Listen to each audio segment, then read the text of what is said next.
दोस्तों जय माता दी। हम पिछले वीडियो में 6 घरों में शनि के प्रभाव और उपाय समझ चुके हैं और वीडियो का शीर्षक था डर के आगे जीत है। तो हम जीतने के लिए ये वीडियो भी देखते हैं। एक बार फिर से बता दूं, शनि किसी भी घर में है, यदि आप झूठ नहीं बोलते, यदि आप मेहनती हैं, आप किसी को धोखा नहीं देते, तो शनि महाराज आपके साथ खड़े हैं, न्यायाधीश हैं, अच्छे कर्म करेंगे तो शनि महाराज अच्छे फल देंगे ही देंगे। ये दाता हैं, वो देते हैं। तो चलिए अब हम बात करेंगे शनि जब 7वें घर में हो, सप्तम भाव पार्टनर का भाव होता है, व्यापार का भाव होता है। तो यहाँ पे जब शनि महाराज उपस्थित होते हैं तो थोड़ा सा पार्टनरों से अनबन करवाते हैं, लड़ाई नहीं करवाते, अनबन करवाते, तलाक नहीं करवाते। यहाँ पे शनि रे के जीवन साथी के साथ तलाक नहीं हो सकता, परंतु यदि अपने शत्रु की राशि में बैठे हों तो थोड़ी सी दिक्कत कई बार आती है, परंतु हम उससे भी प्रेम और स्नेह के द्वारा बात करके बैठ के सुलझा सकते हैं ना। तो सुलझाएं, क्योंकि तलाक लेना कोई अच्छी बात नहीं है, पर सामान्य अवस्था में तलाक नहीं होता। व्यवसाय में कठिनाइयों के साथ प्रगति होती है। यहाँ से शनि महाराज तीसरी दृष्टि डालते हैं भाग्य पे। भाग्योदय में थोड़ी सी देरी करते हैं और 30 साल के बाद भाग्योदय जरूर होता है, क्योंकि शनि भाग्य बढ़ाते हैं और काल पुरुष की कुंडली होती है, कर्म और लाभ दोनों में ये शनि महाराज होते हैं। तो ऐसा नहीं है, शनि महाराज कभी भी भाग्य में कमी नहीं करते, भाग्य में वृद्धि करते हैं। तो यहाँ पे भाग्य में विलंब होता है, भाग्योदय में विलंब होता है, पर भाग्योदय होता ही होता है। फिर 7वीं दृष्टि तो आपके लग्न पे डाल रहे हैं, इसके बारे में हम वैसे भी बात कर चुके हैं, उपाय भी बता दिया है। और फिर इसके बाद दृष्टि सुख भाव में डाल रहे हैं। माता की सेवा करिए, महिलाओं के सम्मान करिए, तो आपको कभी कोई दिक्कत नहीं हो जाएगी। वाहन थोड़ा सा स्लो चलाएं, परंतु आपके पास वाहन होंगे तो बहुत। चलिए अब हम उपाय की बात करते हैं। तो भोलेनाथ है ना, बैठे हुए हैं शनि महाराज से आपको सब अच्छे फल दिलवाने के लिए।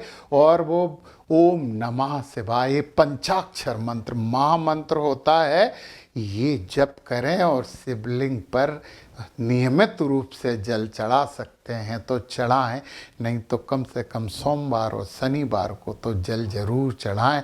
और जल तो हम शिवलिंग पे चढ़ा सकते हैं, हमेशा चढ़ा सकते हैं। हम एक उसमें रख सकते हैं शिवलिंग, एक गमले में अच्छी आसन बना के शिवलिंग रख के रोज जल चढ़ा दो वहाँ पे, भोले बाबा उसमें ही खुश हो जाते हैं, भोले हैं ना। तो पति पत्नी के लिए दक्षिण पूर्व दिशा में यदि शयन कक्ष हो तो अच्छा होगा।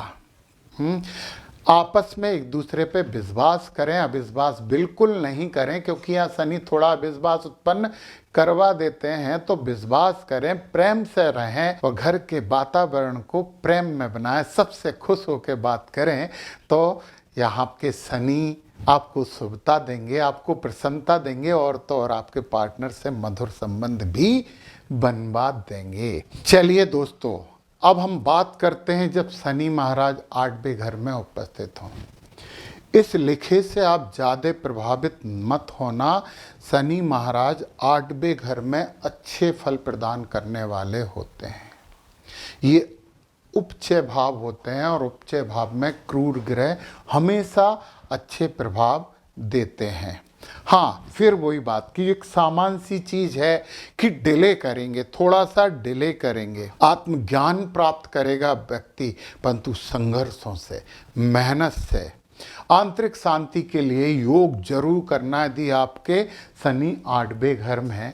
और यहाँ से 1 2 तीसरी दृष्टि 10वें घर में डालते हैं, और तीसरी दृष्टि यहाँ से 10वें घर में डालते हैं, तो थोड़ा सा कर्म और उस पर प्रभाव पड़ता है, तो थोड़ा सा स्लो हो जाता है, परंतु फिर भी काम तो वो करता ही है।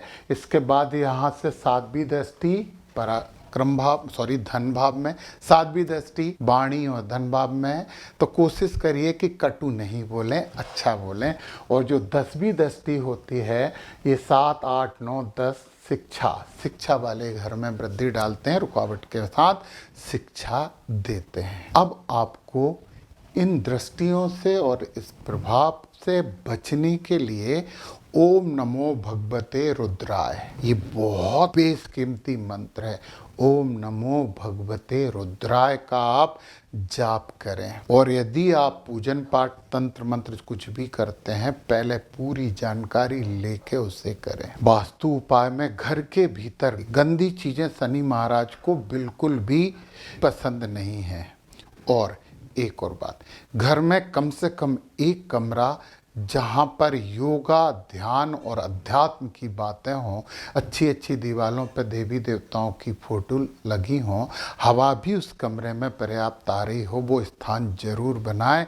शनि महाराज आपके लिए शुभता लेकर आएंगे ही आएंगे। चलिए दोस्तों, जब शनि नवम भाव में बैठे हों, और नवम भाव हमारा भाग्य का भाव होता है, पिता का भाव भी होता है, और पूर्व जन्मों के कर्म का भाव भी होता है। तो एक बात तो ध्यान रखें कि यदि शनि महाराज आपके नवम भाव में बैठे हैं तो आप पूर्व जन्म से मेहनत लेकर आए हैं।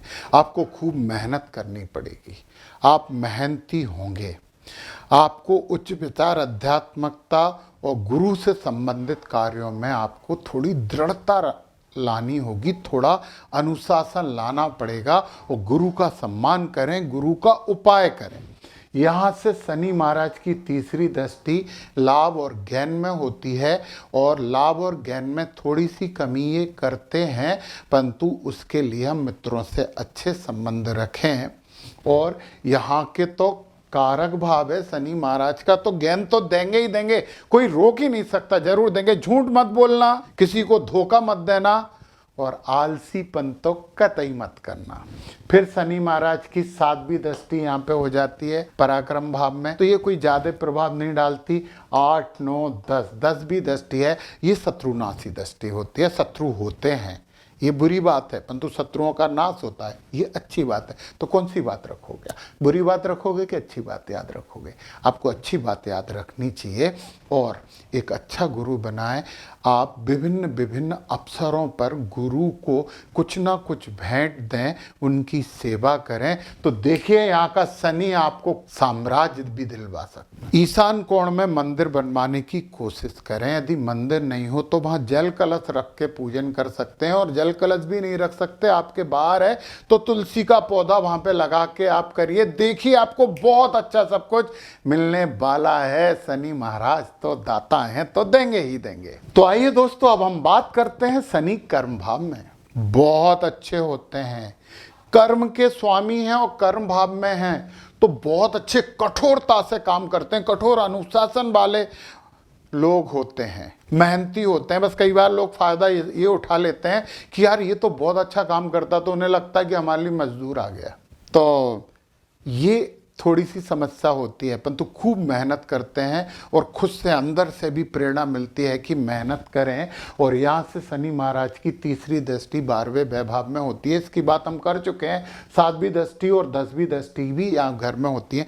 इन दृष्टि के प्रभाव वो ही होंगे जो शनि जब यहाँ उपस्थित थे वो होते थे। अब एक बहुत महत्वपूर्ण बात यह है कि जब कर्म भाव में शनि हैं तो अपने घर पे काम करने वाले लोगों का सम्मान करें, कुछ ना कुछ उन्हें भेंट देते रहें। यदि आप सरकारी कर्मचारी हैं, जो कि हो सकते हैं, तो अपने छोटे कर्मचारियों को, अपने नीचे जो कर्मचारी हैं उनसे बहुत अच्छे से छोटे भाइयों जैसे व्यवहार करें, उन्हें कभी कष्ट नहीं दें, और उन्हें समय समय पर तोहफे भी देते रहें। आप देखिए सिंहासन दे देंगे शनि महाराज। तो वैदिक उपाय के लिए ओम सम शनिश्चराय नमः का पाठ करें, और शनिवार के दिन लोहे की चीजों का दान करें। वास्तु उपाय के लिए दक्षिण दिशा में एक सादा और कार्यकुशल स्थान बनाएं, जहाँ पे काम कर सकते हो, जहाँ पे आप बैठ के कुछ कर सकते हो। देखो, जब आपके इस भाव में शनि रहेंगे तो आपको कुछ ना कुछ करने की आदत होगी, तो आप दक्षिण दिशा में ऐसी जगह बना लें जहाँ बैठ के आप कुछ टोंका पीटी या कुछ भी करते रहोगे। बहुत जरूरी है। बहुत अच्छे होते हैं यहाँ के शनि, खुद के काम भी करता है जातक, और दूसरों के काम भी कर देता है। बात करेंगे लाभ भाव में उपस्थित शनि 11, दोस्तों का घर, नेटवर्किंग का घर, लाभ का घर। बहुत अच्छे होते हैं शनि यहाँ पे। मित्रों से लाभ होता है, मित्रों की सहायता से सफलता भी मिलती है। परंतु क्या शनि आराम से कोई भी चीज दिलवाते हैं? नहीं, संघर्षों के बाद ये सब मिलता है।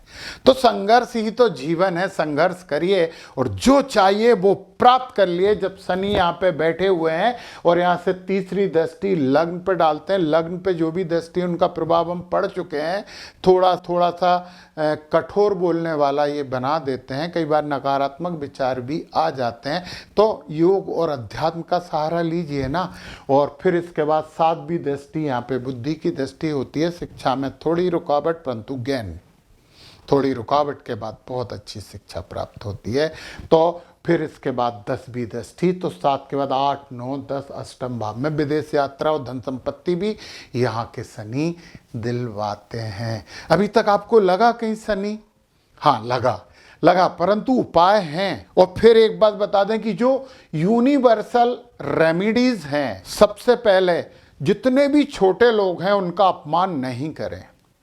कामकाजी आपके घर झाड़ू पोंछा बर्तन मांजने वाले लोग आ रहे हैं, आपके ऑफिस में, आपके व्यापार में छोटे लोग जो काम कर रहे हैं, उनसे बहुत अच्छे संबंध बना के रखें। शनि किसी भी घर में हो, कोई बुरा प्रभाव नहीं देंगे, शुभता ही देंगे। चलिए दोस्तों, कुंडली के 12वें भाव में व्यय का भाव है, विदेश यात्रा का भी भाव है, इन्वेस्टमेंट का भी भाव है। यहां पर जब शनि उपस्थित होते हैं तो खर्चे खूब करवाते हैं। अब आप मुझे एक बात बताओ, ये बात अच्छी है कि बुरी? कहां से करोगे खर्चे? कैसे करोगे खर्चे? होगा तभी तो करोगे। तो धन भी दिलवाते हैं, तो खर्चे करोगे तो धन भी मिलेगा, धन होगा तो ही तो खर्चे करेंगे। विलासिता में थोड़ा सा खर्च करते हैं तो अच्छी बात है ना। भौतिक सुख सुविधाएं की सबको जरूरत होती है, परंतु हम बिल्कुल उसमें रम नहीं जाएं। यदि हमें एक 5 स्टार AC होटल में रुकने की जगह मिली है तो खुश होकर रुकें, परंतु यदि कभी हमें जंगल में रात रहना पड़ा तो भी वहां खुश होकर रात रह जाए। आंतरिक और बाहर विचार उमड़ते घुमड़ते रहते हैं, इतने सारे बवंडर चलता रहता, विचारों का तूफान चलता रहता है। यहाँ पे शनि महाराज रहते हैं। मन का कारक चंद्रमा होता, तो इसके लिए थोड़ी सी चंद्रमा की स्थिति भी हमें देखनी होती है। तो इससे बचने के लिए ओम सम शनिश्चराय नमः का जाप करें, थोड़ा ध्यान लगाएं। और पता है, यहाँ पे ओम सम शनिश्चराय नमः की एक माला करने के बाद आंख मीचिए और अपने अंदर शंकर भगवान को देखिए और पार्वती मैया के साथ बैठे हैं और आप बोलिए ओम नमः शिवाय, ओम नमः शिवाय। आवाज केवल ओंठों तक ही आनी चाहिए, बाहर दूसरों को नहीं सुनानी चाहिए। सुना भी जाए तो उन्हें भी फायदा होगा, ऐसा नहीं है, परंतु यदि हम बुदबुदाने वाली ध्वनि से करते हैं तो माना जाता है कि हमें जप का फल थोड़ा ज़्यादा उपाय होता है।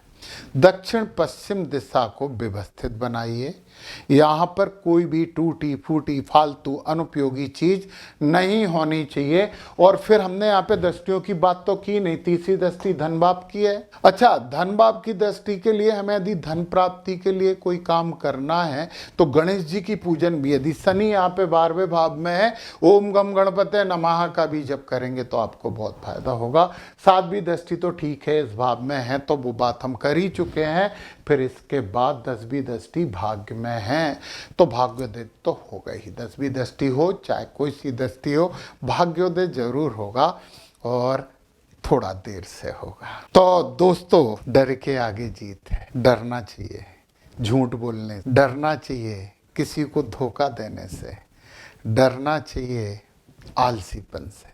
बाकी शनि देव तो देव हैं, दाता हैं, उनसे डरने की जरूरत नहीं है। शुरू की बताई 3 चीजों से यदि आप डरोगे तो शनि महाराज आपको निर्भय बना देंगे। चलिए दोस्तों, अब हम बात करते हैं व्यय भाव 12वें भाव में उपस्थित शनि महाराज के प्रभाव से। यहाँ के शनि महाराज खर्चा करवाते हैं। ये बुरी बात है? नहीं, ये अच्छी बात है, क्योंकि जब आपके पास धन होगा तो खर्च करोगे ना। उन्होंने कहा विलासिता में खर्चा करवाते हैं, अच्छी बात है, सुख समृद्धि होनी चाहिए, ये कोई बुरी बात नहीं है। भाई, आप सामाजिक जीवन में रह रहे हो तो ये सब चीजें आपको चाहिए ही चाहिए।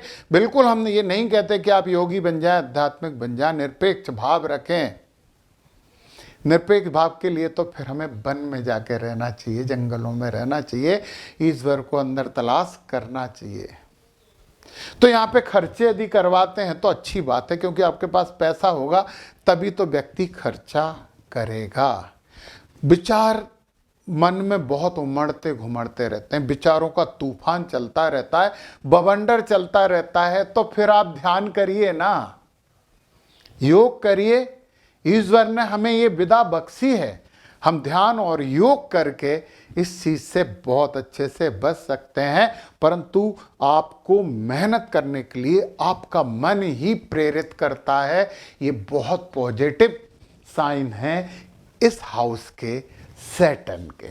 तो यहां पर शनि तीसरी दृष्टि डालते हैं धन भाव पे, धन भाव पे दृष्टि डालते हैं। यदि धन वृद्धि आपको चाहिए, उतार चढ़ाव में कमी चाहिए, तो आप ओम गम गणपते नमः गणेश जी की भी आप थोड़ी आराधना करिए। फिर सातवीं दृष्टि यहाँ पे छठे भाव में होती है। शत्रु होते हैं परंतु ये उन्हें शत्रुओं को भी नाश करते हैं। बीमारी नहीं होती फिर भी कई बार लगता है, तो योगा और ध्यान तो आप कर ही रहे हैं ना।